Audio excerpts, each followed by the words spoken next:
News 18 کے ساتھ ابھی جڑے ہوئے ہیں جموں کشمیر نیشنل کانفرنس کے پروونشل پریزیڈنٹ ایڈوکیٹ شوکت میر. مزید بات کرتے ہیں ان سے. میر صاحب, کرن رجیجو جو ہیں وہ درگاہ حضرت بل گئے تھے, انہوں نے وہاں ایک بیان دیا, کہا کہ جو پچھلے 70 سال میں وقف نے کام نہیں کیا ہے وہ اس وقت یہاں پر ہو رہا ہے. تو ایسا کیا کام ہو رہا ہے جو پچھلے 70 سال میں نہیں ہوا تھا؟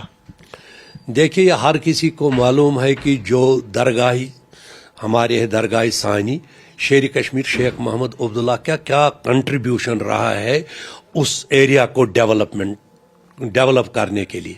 اس نے اپنے وقت میں وہاں سے جتنی بھی گنجان آبادی تھی وہ اٹھا کر اتنا بیوٹیفل ایریا اس وقت وہ لگ رہا ہے, شاید اس کی مثال کہیں نہیں ملتی ہے.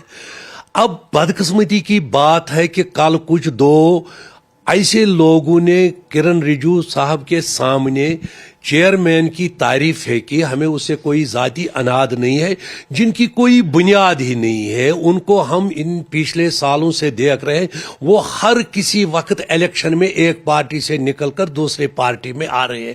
ان کی کوئی عوامی ساخت نہیں ہے, یا ایسے لوگ جمع کیے جاتے ہیں کچھ تعریفیں کرو.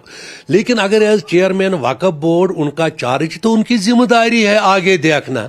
پہلے میں یہ بات کہنا چاہتا ہوں کہ جو وقف بورڈ ایک وقت نیشنل کانفرنس دیکھ رہی تھی, وہ 2002 میں مفتی صاحب نے جب ایکٹ پاس کرایا اسمبلی میں, بعد میں یہ گورنمنٹ کے تحویل میں, نیشنل کانفرنس کا اس میں کوئی رول نہیں ہے.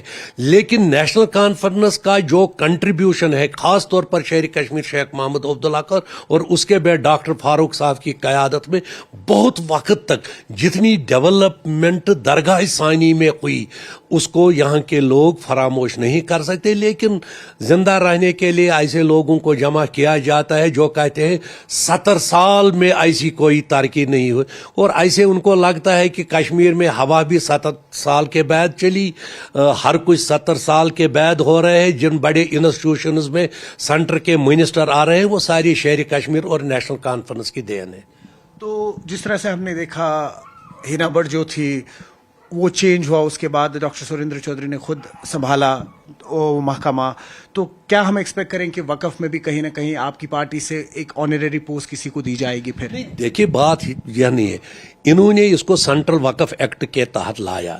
جس طرح ہم نے پچھلے ہی دیکھا vice chairman khadi and village کو شفٹ کر کے یہ گورنمنٹ کے تحویل میں دے دیا, اور ڈپٹی سی ایم جو انڈسٹریز منسٹر کا عہدہ سنبھال رہے ہیں وہ اس کو دیکھ رہے. اسی طرح بھی ہم پاسبلٹیز کو ایکسپلور کر رہے ہیں. ہمارے اچھے تعلقات ہیں مرکز کے ساتھ, we are on the same note, اور انشاءاللہ ریاست واپس آ جائے گی. وقف بورڈ کو بھی سنبھالنا ہے, تو اس میں مانوپلی عمر بھر کے لیے چلنے نہیں دیں گے. اس میں بہت شکایتیں آ رہی ہے. یہاں ایک سرکاری ملازم جو اندر بیٹھے ہیں ان کا ٹولہ بن گیا ہے, تو وقت کے ساتھ ساتھ وہ اسی تعریفوں میں لگے رہتے ہیں. چیئرمین صاحبہ اور باقی یہ دیر تک چلنے والا نہیں. الٹیمیٹلی یہ ایک بہت بڑا ادارہ ہے جس ادارے کو گورنمنٹ, ریاستی گورنمنٹ خود اپنے نگہداشت میں اس کو رکھے گی. بس آخری سوال لوں گا, وقف کا ذکر ہوا ہے تو ہمیں یاد ہے پچھلے سال رمضان کے مہینے میں ہی لگ بھگ امام جو تھے حضرت بل کے مولوی فاروقی, انہوں نے ایک کنورجن ہوا تھا وہاں پہ جس پہ کافی بوال اٹھا تھا. اس کے بعد وہ جو شخص ہے ہریانہ کا, اس نے خود کنفرنٹ کیا کہ اس کے ساتھ کوئی زور زبردستی نہیں ہوئی تھی. لیکن اس کے بعد مولوی فاروقی جو ہے ان کا کہنا ہے کہ وقف کی طرف سے کوئی کمیونیکیشن نہیں ہوئی, بھلے ہی پھر ان کی جو پریزنٹ سروس کو لے کے, جاب کو لے کے, یا اس کے بعد جو وقف نے کمپنسیشنز رکھی ہوتے ہیں ریٹائرمنٹ کے بعد, تو وہ اب اس زمرے سے ان کو بالکل الگ کر دیا گیا تھا. تو وہ چاہتے ہیں کہ ایک جوازیت ملے اس میں. میں پہلے یہ واضح کرنا چاہتا ہوں, ڈاکٹر کمال فاروقی ایک پروفیسر رہے ہیں, پی ایچ ڈی کر کے ایک پروفیسر رہے, ہیڈ آف ڈپارٹمنٹ. جب انہوں نے درگاہ میں امام کے فرائض سنبھالے وہ کوئی تنخواہ وقف بورڈ سے نہیں لے رہے ہیں. جب ان کو عیدی دی گئی چیئرمین صاحبہ کی طرف سے, انہوں نے وہ بھی ایکسیپٹ نہیں کیا. لیکن ایک نالجیبل آدمی تھے.